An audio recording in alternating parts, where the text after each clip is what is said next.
Bienvenue dans l'Africa Newsroom, votre émission de débat et d'analyse. En cette semaine spéciale Start-up africain, le dossier du jour sera consacré au Jantoli, un carnet de santé dématérialisé qui permet le suivi à distance des nourrissons et enfants par des centres de santé. L'initiative est malienne et plus de 6000 parents sont abonnés à ce dispositif entre le Mali et le Burkina Faso. Et au sommaire également de cette émission, retrait de la CPI, la Cour pénale internationale, par l'Afrique du Sud, un retrait qui devrait être effectif d'ici une année. Et coup d'État déjoué au Burkina Faso, les autorités l'ont officiellement annoncé ce vendredi, un putsch fomenté par des membres de l'ancien RSP, le régime de sécurité présidentielle. Et sont avec nous autour de ce plateau pour en parler notre invité avocat Amouli Reti. Il est également ancien président des avocats du TPIR, le tribunal pénal international pour le Rwanda. Maître Reti, bienvenue parmi nous. Merci. Et nos éditorialistes, bien évidemment, Malik Acher. Malik, c'est un plaisir. C'est un plaisir partagé, Amira. Bonsoir à tous ceux qui nous accueillent chez eux. Et Alfred Chango. Alfred, ravi de vous accueillir. C'est un ravissement réciproque, Amira, et puis à mes très chères téléspectatrices, je leur dis merci de leur accueil bienveillant. Et tout de suite, c'est l'info du jour.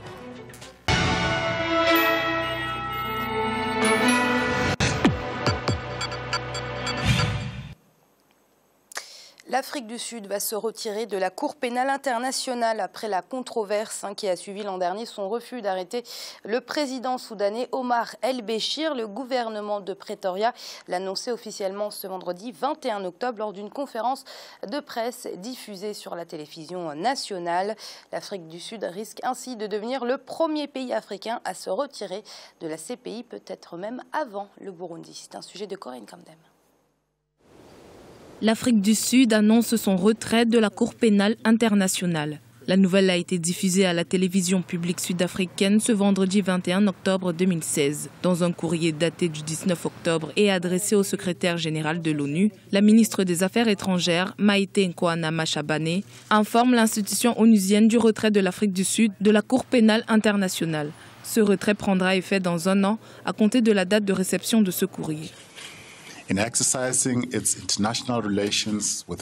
Dans l'exercice de ses relations internationales avec des pays étrangers, particulièrement avec des pays dans lesquels des conflits sérieux se déroulent ou se sont déroulés, l'Afrique du Sud est gênée par la mise en œuvre du statut de Rome, notamment l'acte de la Cour pénale internationale numéro 27 de 2002. L'Afrique du Sud doit s'y résoudre, même dans des circonstances où nous sommes activement impliqués dans la promotion de la paix, la stabilité et le dialogue dans ces pays. Nous voulons rendre effective la règle et les usages du droit international qui reconnaît l'immunité diplomatique des chefs d'État et d'autres personnalités, dans le but de promouvoir de manière efficace le dialogue et les résolutions pacifiques de conflits partout où ils peuvent arriver, particulièrement sur le continent africain. En 2015, le gouvernement sud-africain avait provoqué une vive polémique en refusant d'exécuter un mandat d'arrêt émis par la CPI contre le président soudanais Omar El-Béchir, recherché pour génocide, crimes contre l'humanité et crimes de guerre au Darfour. Sifatou Bensouda, la procureure de la Cour pénale internationale, déplore le caractère régressif de cette décision pour le continent. Néanmoins, elle la respecte. The decision to join the ICC or to leave the ICC Rejoindre ou quitter la Cour pénale internationale est une décision des États. C'est une décision souveraine et personne ne peut aller à l'encontre. Je respecte la décision de l'Afrique du Sud, non pas en tant que procureur de la Cour pénale internationale, mais en tant qu'Africaine. Mais il est important que nous sachions que dans l'accomplissement de sa mission, la Cour pénale internationale travaille en toute impartialité. Les États, les personnes ont leur intérêt à défendre. Cependant, en tant qu'Africaine, je considère tout retrait de la Cour pénale internationale comme une régression du continent. Une régression parce qu'on choisit l'impunité. A regression, a very bad regression for us to decide to choose impunity. Notons que cette décision intervient quelques jours seulement après l'annonce faite ce mardi 18 octobre par le président burundais Pierre Nkurunziza du retrait de son pays de la Cour pénale internationale. Maître Reti, vous comprenez la position de l'Afrique du Sud, cette volonté de se retirer de la Cour pénale internationale? Tout à fait. Tout à fait. Je trouve que c'est regrettable pour le droit. C'est regrettable surtout pour les victimes. Mais cette décision me paraît tout à fait logique. Il y a eu énormément d'alertes qui ont été faites depuis la création de la Cour pénale internationale. Ces alertes n'ont pas été suivies. La Cour ne s'est pas améliorée dans ses relations avec les États. Et le vrai problème, c'est que les Sud-Africains viennent de le dire, qu'ils sont très gênés de la façon dont on applique les règles de droit international, notamment les règles sur l'immunité. J'aimerais bien être beaucoup plus précis là-dessus. Regardez par exemple aujourd'hui, lorsque des Africains sont impliqués dans des affaires criminelles, ces Africains sont pratiquement sur le coup, poursuivis. Mais les mêmes implications des autorités occidentales n'entraînent aucune enquête. Ça, ce n'est pas normal. Mais maintenant, la Cour pousse jusqu'à aller rechercher dans les immunités qui ont été accordées. Bon, pour que les téléspectateurs comprennent, Kadhafi a été aux États-Unis, au siège des Nations Unies. À ce moment-là, il était recherché par le monde entier.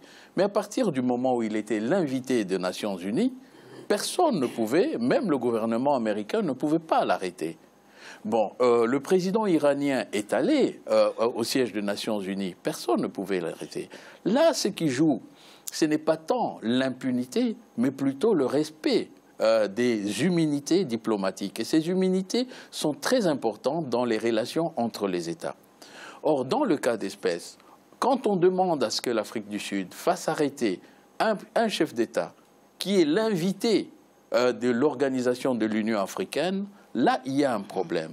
Et puis, maintenant, au niveau, et je crois que ça va être ça, la grande réforme qui va se faire une fois que les États africains auront montré la possibilité de pouvoir éventuellement se soustraire. Le prochain droit criminel international qui interviendra ne pourra plus éventuellement viser que certains États ni certains dirigeants, mais lorsqu'on retire l'immunité diplomatique à un chef de l'État, il faut se poser la question, pourquoi les ambassadeurs, eux, peuvent éventuellement encore bénéficier d'immunité diplomatique. Alors, Maître Retti, vous parlez de cette polémique, l'arrestation, la non-arrestation du président soudanais Omar el-Béchir par les autorités sud-africaines. Mais au-delà de cette polémique, Alfred, l'Union africaine avait été claire il y a quelques mois et estimé que la CPI jugeait exclusivement les Africains. Il y avait même remis en cause son impartialité. Pourtant, les procédures de la CPI ne sont lancées qu'à la demande des États. Comprenez-vous donc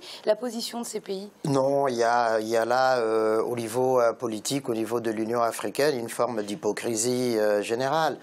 Je voudrais dire que si les chefs d'État qui sont impliqués dans ces interventions de la CPI, s'ils respectaient les droits, leur propre constitution, leurs propres droits vis-à-vis de leur population, vis-à-vis de leurs citoyens, il n'y aurait pas de raison qu'ils se retrouvent devant la Cour pénale internationale. Pourquoi le Sénégal n'est pas poursuivi, par exemple ? Pourquoi le Ghana n'est pas poursuivi devant la Cour pénale internationale?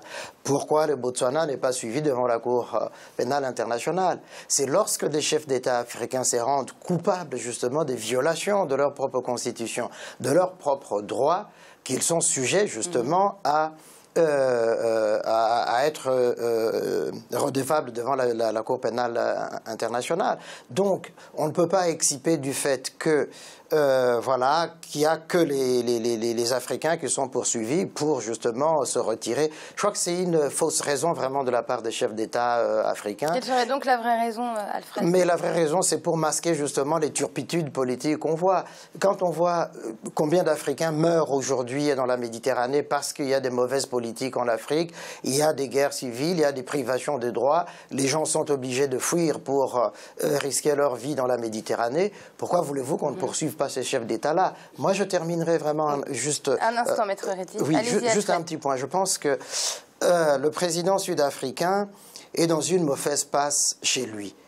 Et il veut détourner justement l'attention des Sud-Africains de toutes les poursuites qui sont sur son dos au niveau de son propre pays et faire diversion avec cette histoire du retrait de la Cour pénale internationale. Et puis enfin... Depuis quand est-ce que la diplomatie sud-africaine a réussi à régler un seul problème en Afrique? Qu'on regarde la RD Congo, le Burundi aujourd'hui qui explose, la Centrafrique, qu'est-ce que la diplomatie sud-africaine...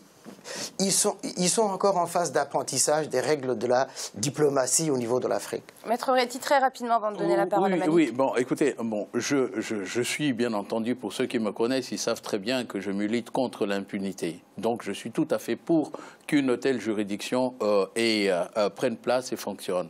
Mais seulement, il y a aussi la responsabilité de ceux qui font fonctionner ces juridictions. Et je ne pense pas qu'ici, pratiquement, la politique de la CPI ait été une des politiques acceptables. Les crimes dont parle Alfred, qui sont des crimes contre la propre Constitution, etc. Mais le vrai problème qui se pose, c'est des crimes de guerre qui sont commis. Mais prenons le tas des crimes de guerre qui sont commis dans le monde et posons-nous la question de savoir qu'est-ce que la CPI a pratiquement à s'en prendre qu'aux Africains et laisser les autres impunis. Alors, Malik, on peut critiquer la CPI, hein, ça peut être légitime, hein, mais pour plus de crédibilité, il faudrait que l'Afrique se dote d'une juridiction du même genre. C'est un projet, la Cour africaine de justice, justement, un projet qui met beaucoup de temps à se concrétiser. C'est peut-être là le problème. Bien sûr, déjà qu'on a des problématiques qui se posent entre pays africains sur la coopération judiciaire qui fonctionne très mal. Il est très difficile de mettre en évidence la mise en place d'une cour de justice continentale. Donc on est encore loin de ce type de projet. Moi, je partage les avis qui viennent d'être dits ici. Je comprends aussi le fait qu'Alfred dise finalement que les présidents africains essayent finalement de rejeter la faute sur la CPI, mais cela aussi masquerait un peu leur bilan qui parfois laisse à désirer et parfois outrepasse les droits fondamentaux, les droits humains. Mais néanmoins, je pense que la CPI, c'est encore un vestige de cet ancien ordre mondial qui existe encore, comme l'ONU qui devrait être réorganisé. C'est un autre sujet. Mais la CPI fait partie de ces institutions qui datent de l'après-guerre, enfin, qui a été imaginée après la Seconde Guerre mondiale et qui traite toujours, je dirais, un monde selon une vision qui n'est plus celle qui est valable aujourd'hui. Maître Retti, très rapidement. Le seul intérêt de ce retrait, c'est qu'il va permettre à l'humanité de se recadrer, c'est-à-dire à ceux qui sont restés en dehors de la CPI, notamment les Occidentaux, d'y rentrer ou de laisser les Africains sortir. Tout le monde doit être dedans et tout le monde doit être traité de la même façon. La différence, c'est que dans les pays occidentaux, il y a des juridictions qui poursuivent même les chefs d'État pour des simples raisons de détournement de fonds. Puisqu'on rappelle qu'il y a certains, comme les États-Unis, qui n'ont pas ratifié le statut de Rome. Ça, c'est vrai. On va changer de sujet, hein. Messieurs, c'est une nouvelle qui a été annoncée ce jour. Hein. Le gouvernement du Burkina Faso a affirmé avoir déjoué un vaste complot contre la sécurité de l'État préparé par des soldats de l'ex-régiment de sécurité présidentielle, le RSP. C'était l'ancienne garde prétorienne du président Blaise Compaoré, une organisation qui avait pourtant été dissoute depuis 2015. Septembre 2015, c'était la date du putsch manqué au Burkina Faso. Et on va écouter tout de suite notre correspondant à Ouagadougou, Jean-Paul Ouedraogo. C'était une sortie du ministre qui était très attendue par les populations, d'autant plus que voilà, chacun commençait de son côté à indexer donc les capacités du ministre en charge de la sécurité à faire face donc à la donne, c'est-à-dire la menace sécuritaire. Alors pour Simon Compaoré, qui était avec ses plus proches collaborateurs, il s'agissait donc de situer un peu les responsabilités sur cette énième attaque. Donc, mis à part le fait que le Burkina fait également face à une question d'insécurité à ses frontières, pour ce qui est de cette attaque-là précisément, selon le gouvernement, il s'agissait donc d'un coup d'État déjoué. Hein. Le ministre n'est pas passé par quatre chemins, il est allé droit au but.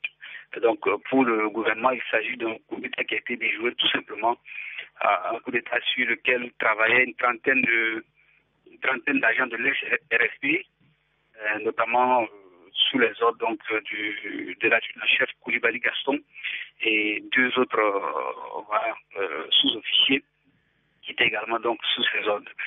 L'objectif, selon le ministre, était d'abord de plonger le pays dans un chaos pour ensuite pouvoir mettre la main sur certains points stratégiques, notamment la présidence, libérer les prisonniers et puis rendre le pays ingouvernable. Fort heureusement, ce coup d'État a été déjoué sur le ministre et qui d'ores et déjà appelle donc à la vigilance des forces de sécurité. Malik, votre réaction après cette annonce ? Oui, on est toujours surpris qu'un tel événement puisse arriver alors que le Burkina Faso, justement, a vécu déjà une tentative de coup d'État en 2015. Donc, c'est surprenant, c'est choquant, mais je dirais ça révèle peut-être une faiblesse, le fait qu'il n'y a pas eu finalement, passez-moi l'expression, le ménage n'a pas été fait peut-être au sein de certaines garnisons, au sein même de l'armée du Burkina Faso, tant bien mal que c'est difficile de réorganiser un état de droit, mais je pense que ça a montré peut-être des faiblesses au sein de l'armée. Bien sûr, ces problématiques sont très délicates parce que c'est toujours des problématiques qui sont un peu secret défense, parce qu'il y a des choses dont on ne maîtrise guère ici sur ce plateau, et c'est bien normal. Mais je pense que le meilleur soutien, en tout cas, des institutions, c'est la population du Burkina Faso qui, elle, a véritablement envie d'ancrer cette démocratie durablement. Oui, Alfred, un coup d'État déjoué fomenté par les membres de l'ex-RSP, une organisation qui a pourtant été dissoute. Oui, le régiment spécial présidentiel a été dissous, mais évidemment, je pense qu'on aurait pu peut-être imaginer autrement cette dissolution. Bon, il y a certains éléments qui n'ont pas trempé dans les tentatives de coup d'État ou dans la défense de Blaise Compaoré, qui ont été intégrés dans l'armée, et d'autres, effectivement, qui ont été laissés dans la nature comme ça, et peut-être que l'erreur est là. Mais je pense que ce n'est qu'une réaction résiduelle de cette situation qui est en train de se décanter petit à petit.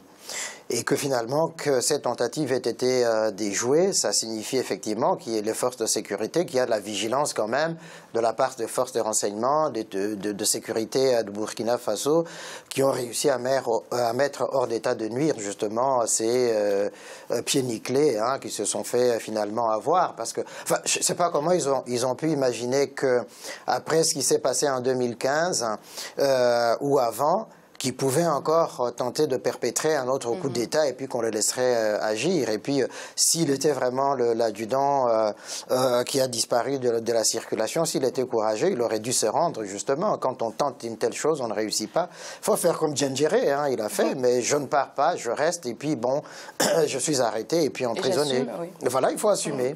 Oui, Malik, comme le disait Alfred, c'est vrai, un coup d'État déjoué, ça veut dire que les les forces de sécurité burkinabées sont efficaces. Oui, paradoxalement, même si mon propos tendait à dire que finalement il y a eu quelques faiblesses au sein du corps militaire, ça ne veut pas dire néanmoins que l'État du Burkina Faso va vaciller. Justement, la preuve, c'est que cet État a réussi à contrer une attaque et à protéger sa sécurité. Donc ça servira, j'espère, de leçon pour la suite. Mais comme Alfred, je pense vraiment que c'est résiduel parce que c'est vraiment une infime partie d'un régiment qui a tenté de faire basculer le pouvoir. Néanmoins, des fois, je m'étonne de voir des hommes, franchement, qui sont pris d'une folie comme ça passagère et d'essayer de renverser un régime alors que la population soutient quand même la transition démocratique. Oui, justement, Alfred, l'Afrique, on connaît ce grand tournant dans lequel elle se trouve aujourd'hui, l'avènement de la démocratie. Quand est-ce que le continent africain n'aura fini avec ses coups d'État?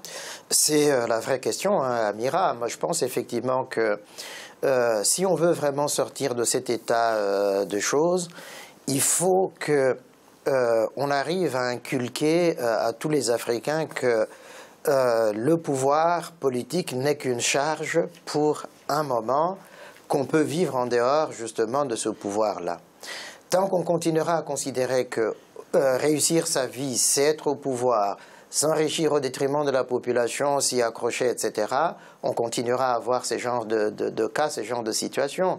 Donc il y a un paradoxe vraiment africain. C'est vrai que le processus de démocratisation est en cours, est en marche depuis les années 1990, mais en même temps on assiste à des régressions comme ça, à des tentatives de freiner, d'arrêter justement cet élan. Mais je ne doute pas qu'un seul instant que ça sera la majorité des États africains qui iront vers là, et des peuples africains surtout qui prendront conscience de cette nécessité-là. Malik ? Et je pense aussi qu'il faudrait surtout, je dirais, s'intéresser à un phénomène, c'est le phénomène de décentralisation, cet équilibre des pouvoirs. Parce que nous sommes souvent dans les États africains sur des pouvoirs qui sont centralisés et où les pouvoirs sont concentrés au sein d'une même personne. Donc le fait qu'il y ait cette décentralisation qui est en cours dans certains pays africains avec des véritables pôles qui émergent, des pôles qui soient des contre-pouvoirs un peu au pouvoir central, cela permettrait aussi de stabiliser beaucoup de pays. Et c'est l'heure de marquer une courte pause. On se retrouve dans quelques instants pour la suite de l'Africa News. On met tout de suite.